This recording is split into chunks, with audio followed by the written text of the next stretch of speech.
European Union's 27 member states have reached a deal on the bloc's next big emissions-cutting targets. That climate deal coming after a series of overnight concessions to win over reluctant capitals just in time. The European Union is at a crossroads. Between internal debates, external pressures, and historic negotiations with candidate countries, the story of EU politics today is one of challenge and transition. I'll cover the most important news shaping European leadership, policy decisions, geopolitical tensions, and enlargement processes. Let's start with one of the biggest headlines: Albania's progress in joining the European Union. In November of 2025, Brussels announced that Albania has opened all the negotiating clusters for EU accession, a key milestone on its path toward membership. Over the course of more than a year, Albania completed the opening of all 6 clusters, the final one covering resources, agriculture, and cohesion policies. This means Tirana has now begun formal talks on all the thematic areas required for EU membership, from rule of law to internal market alignment and sustainability standards. The goal is for Albania to close negotiations by around 2027, with full membership targeted by 2030. But opening these chapters is only the beginning. Now, the real work begins in implementing EU standards across dozens of legal and regulatory areas, so that the accession process can move forward in earnest. Albania's progress is seen as a test of the EU's ability to enlarge its borders while maintaining cohesion and standards across a bloc of 27 member states. This development is symbolic of a larger political commitment to enlargement in Brussels. European Commission officials have repeatedly stressed that enlargement remains a strategic priority for the EU, not just a bureaucratic exercise. The Commission's annual reports reinforce this view, noting progress among multiple candidate countries and reaffirming that reform and alignment with EU laws remain pivotal conditions for moving forward. While Albania's accession path is a headline story, empowerment of candidate states extends beyond the Western Balkans. Bosnia and Herzegovina also received a recent joint statement from EU officials urging political leaders there to build stability and strengthen reforms that can bring the country closer to an EU future. This is part of a broader effort by leaders in Brussels to ensure a rules-based political framework in regions historically affected by conflict and division. Turning to another major political issue, EU climate and regulatory leadership. Earlier this month, the European Union made a sweeping announcement on climate action. EU member states agreed on a legally binding target to cut greenhouse gas emissions by 90% from 1990 levels by the year 2040. This is one of the most ambitious climate commitments worldwide and serves to position the EU as a leader on climate policy, even as critics argue that additional measures are necessary to ensure the target is grounded in economic reality and environmental science. Some member states pushed back against deeper cuts, citing the economic pressures that more aggressive targets could create, while others argued for speedier action in key sectors like energy and transportation. At the same time as committing to deep emissions cuts, the EU is revisiting its internal regulatory approach to support industry competitiveness. The European Commission recently proposed loosening certain environmental assessment requirements for strategic investments, such as AI gigafactories and data centers. The aim is to spur economic development and technological deployment. But environmental advocates have raised concerns about potential impacts on nature and public health. These policy proposals reflect the ongoing tension in EU politics between environmental ambition and economic competitiveness. Another regulatory area drawing political attention is consumer protection and global trade. The EU has announced plans to crack down on a growing influx of low-value parcels, primarily from Chinese e-commerce platforms. Concerns about unsafe products entering the EU market have driven proposals to update consumer protection laws, enhance customs checks, impose new tariffs, and introduce fees on parcels entering from outside the Union. The reforms are intended to protect consumers and level the playing field for European businesses, though they may also spark tensions in EU-China relations. Closer to home within the EU, fisheries politics have sparked intense debate. EU ministers reached an agreement on 2026 fishing quotas, maintaining many existing allocations after contentious negotiations. While the compromise avoided tighter restrictions in the Mediterranean, it also exposed divisions within the bloc. Some member states welcomed the balance between conservation and economic interests, but others voiced serious concerns.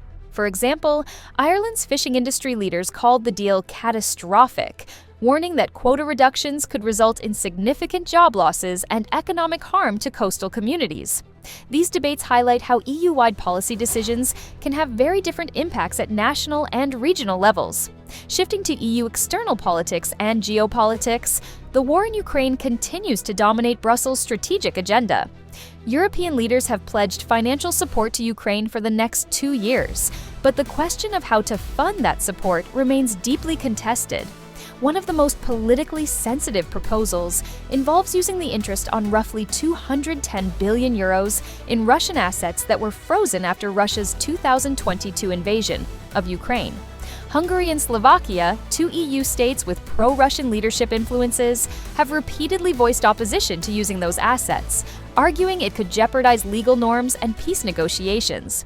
This debate illustrates the ongoing struggle within EU politics between collective strategic goals and assertion of national prerogatives.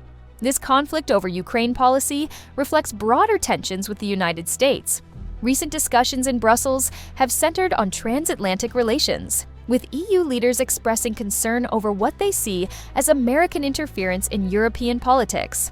A new U.S. national security strategy has signaled a harder focus on immigration and criticisms of EU political direction, leading some EU officials to call for clarity and respect for European sovereignty.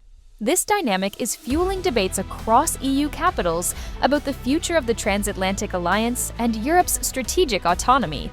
Meanwhile, high-level diplomacy continues. A U.S. envoy is set to meet with Ukrainian President Volodymyr Zelensky and European leaders in Berlin to discuss peace negotiations. These talks are expected to focus on how to integrate security guarantees and territorial issues into any future peace plan. The EU's insistence that Ukraine and European stakeholders be included in any peace initiative underscores its view that peace must be shaped with Ukrainian consent and European strategic interests front and center. On the domestic front in EU member states, political stability is being tested too. In Bulgaria, the government resigned following weeks of protests over economic policy failures and corruption concerns. This resignation comes just weeks before Bulgaria is scheduled to adopt the euro and join the eurozone. It highlights how domestic political pressures can intersect with larger EU milestones, creating uncertainty ahead of major institutional transitions. Another factor shaping European political discussions is the dynamic with digital platforms and regulation. The European Commission recently fined a major social media company under its Digital Services Act for transparency breaches, marking one of the first large penalties under this law. The fine and the broader regulatory scrutiny has drawn sharp criticism from technology leaders who argue that EU rules threaten free speech and innovation. Even high-profile figures publicly called for the EU to be abolished in reaction to the fine. While that rhetoric is extreme, it highlights the broader tension between digital sovereignty, regulation, and economic competitiveness in the EU political arena. Before we wrap up, let's look at some public opinion trends. A recent EU-wide survey found that a large majority of Europeans want the EU to play a stronger role in protecting citizens against global risks and international crises. Many respondents said they want more coordinated defense and security policies, stronger economic competitiveness, and greater EU-level funding for projects that matter across borders.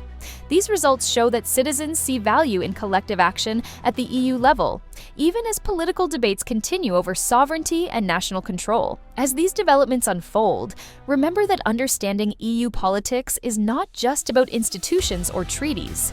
It's about how 27 nations with diverse histories and priorities work together to tackle shared challenges, from climate change and economic resilience to security, democracy, and global influence.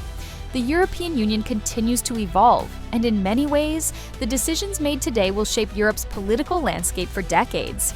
And this is why the coming months will be critical for EU politics. From enlargement decisions and climate targets to Ukraine, digital regulation, and internal stability, the European Union is moving fast, sometimes under pressure, sometimes divided, but always aware that the world is watching. What happens in Brussels no longer stays in Brussels.